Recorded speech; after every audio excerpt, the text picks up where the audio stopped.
For a long time, I really hated myself, like a lot. It's sad to say it, but it's true. I got money everywhere, falling off the tree. I got money everywhere, far as you can see.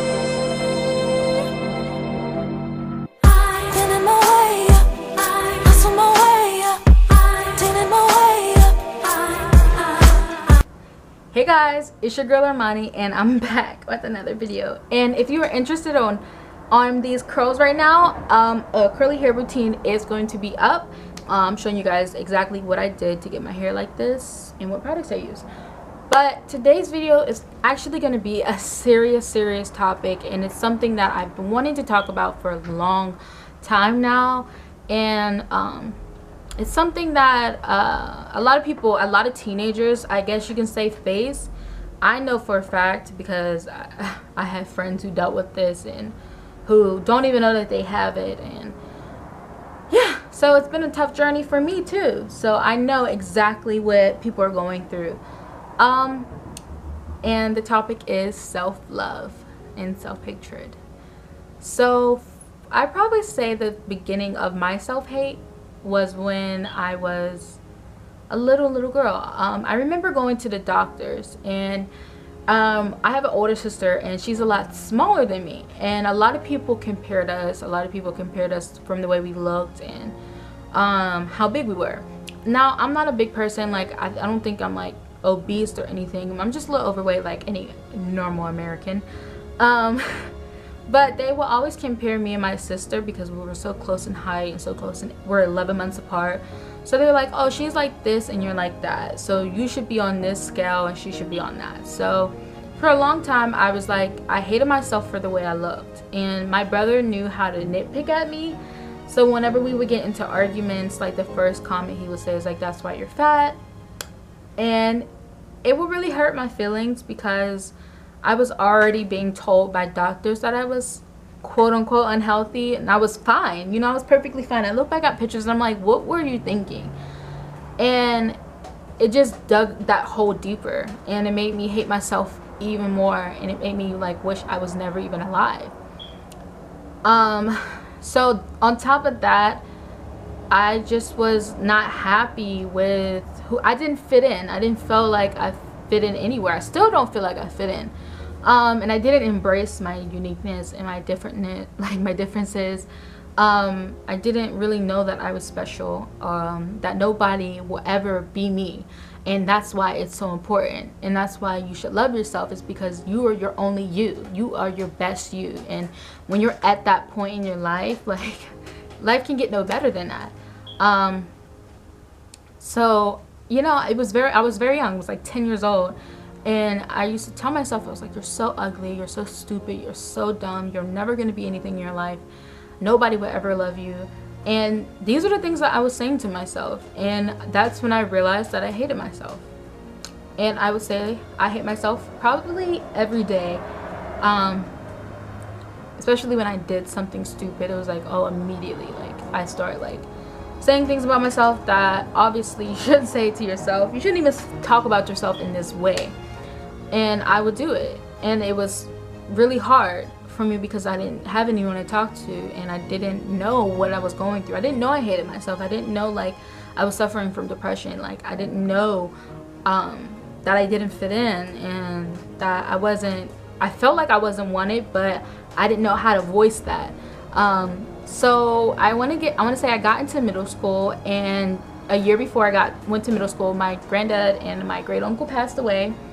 My granddad passed away on Valentine's Day, and my great uncle passed away literally the night of his funeral, of his brother's funeral. And that hit me really hard. I had never really lost anyone who meant the world to me. They were my father figures. I never had like a dad growing up. So on top of that, like, that was my stress. I was like, you know, they were the only two men in my life who actually cared about me and actually showed that they loved me and supported me in my dreams, because I was working my business at the time. So yeah, it was really hard. And the way I dealt with my grief and my depression was through anger or faking it. You know, I was like laughing and joking with my friends, but the first like little bit of like, if you said something to me and I didn't agree with it, or if you did something and I didn't really like it, I snapped. Like, I went to 0 to 100 really quickly.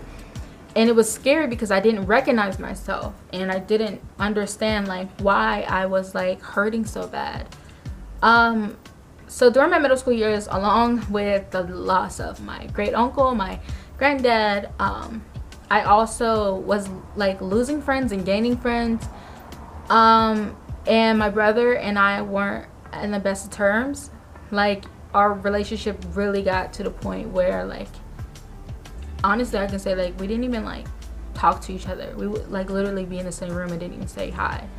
I thought my brother hated me, and I thought he didn't love me. I thought he didn't want to, you know, like, I was a horrible sister. Like, what sister doesn't get along with their siblings? Like, you know, that's my big brother. He's supposed to like protect me, and instead, you know, we fight, literally fist fight, and we push each other around and we scream at the top of our lungs. And he, like, the way he would look at me sometimes when we would argue was like, I could see that he truly didn't like me. And it hurt because when I was younger, I had a great relationship with my brother, and then it all changed, and it got hard. So I was dealing with the loss of a really huge, really close family members, dealing with self-love when it comes to my body, and then on top of that, I had like a really rocky relationship with my brother. I finally decided to talk about my depression and my self-hate, and tell my mom how I was feeling. That was the first step for me, because for a long time I didn't tell anyone. I didn't tell my sister, I didn't tell my brother. Me and my sister are really close, and I didn't tell her. I would only tell my friends, like, because my friends understood. My friends were going through what exactly I was going through. They understood how I felt. And these blinds will not shut up. Sorry. So my friends, they got it. They like understood, and I was able to like get my therapy, I guess you can say, through my friends, because we would all talk about how we were feeling. And sometimes my friends would come to me for advice, and I'm like, you know, Dr. Phil here. And in a way, my words were encouraging me and healing me slowly. And when I turned, I'm gonna say like 14 is when I started really accepting myself and loving myself. You aren't born like loving yourself. I don't think anybody comes out the womb and are like, I love myself. And if you do, it's kind of scary. But you aren't born with self-love. When I was about 14, I really was in a dark place, actually. But then me and my mom and my sister, we moved to California, and it all went downhill really quickly. We decided to move out to California to help with my career choice, and also just, it was time to leave. It was time to leave Pittsburgh. It was a very toxic place for my entire family. There really wasn't much there for us. So we got here and we were homeless, sleeping in our car. Then our car got repoed, and we were sleeping in a hotel. Then our hotel voucher was up, and then we had to sleep in a shelter. And it was the hardest experience, I think, for my mom, but it was the most humbling experience for me. I've always had, and we've always had a house, we've always had a car, we've always been able to go to the mall, hang out with friends. I ran a freaking business when I was 8 years old. So, I mean, I'm not saying I was wealthy. My mom was a single parent, but she always had. And to have literally nothing, everything taken away from you so quickly, was a wake-up call. And it was during this time where I started to practice self-love. I started saying affirmations to myself, and I started meditating and getting to know God. a lot more. My relationship with God is so much stronger than any time in my life. And I started practicing what I preached. You know, I started looking in the mirror and saying, you are beautiful, you are smart, you are talented, you are gorgeous. And I believe in speaking things into existence. So if you say to yourself that you love yourself, and that, you know, it's a work in progress. It starts off, you know, with baby steps, with just, you know, getting up in the morning and doing your hair and doing your makeup and say, I look gorgeous, I am drop dead gorgeous, I look like Linda Evangelista, you know, type of thing. And then, you know, going outside with no makeup and doing your hair and still seeing the beauty within. Working on your personality, you know, working on treating others the way you want to be treated, working on just being kind and spreading positivity and love into the world. Small things like that really do make a huge difference. And I swear to you, nobody has the right answers on how to love yourself. Nobody has the right answers on how to cure depression or get over it, because it's always going to be a part of you. I mean, you're always going to feel down about yourself. You're always going to have those moments where you're like, I don't feel great today. But you're not going to let that keep you down. You're not going to stay on the ground. You're not going to let that, you know, deter you from the next day. Today I might not be feeling too pretty. Today I might not be feeling too hot. Today I might be feeling like I don't look too nice, and, you know, I'm really just not happy with how I am right now. Well, the next day, now it's time to change that. Now it's time to figure out what it is that you can do to help better yourself. And don't look for people to do it. You have to do it on your own. And it's a hard journey, because it took me so many years to even figure out that I hated myself. Then it took me so many years to figure out that I need to start loving myself. And it's important to love yourself. You know, for a long time I didn't think I would ever have enough love for myself. How could I ever be in a relationship, because I don't even love myself? And if I don't love myself, any love that I get from somebody, it won't feel real, it won't feel genuine, because I don't know it, you know, personally. So self-love is something that is a touchy subject for everyone.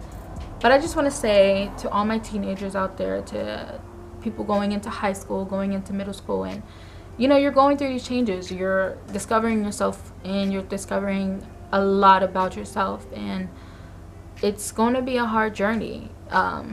You're going to have mental breakdowns. You're going to get anxiety. You might even become depressed.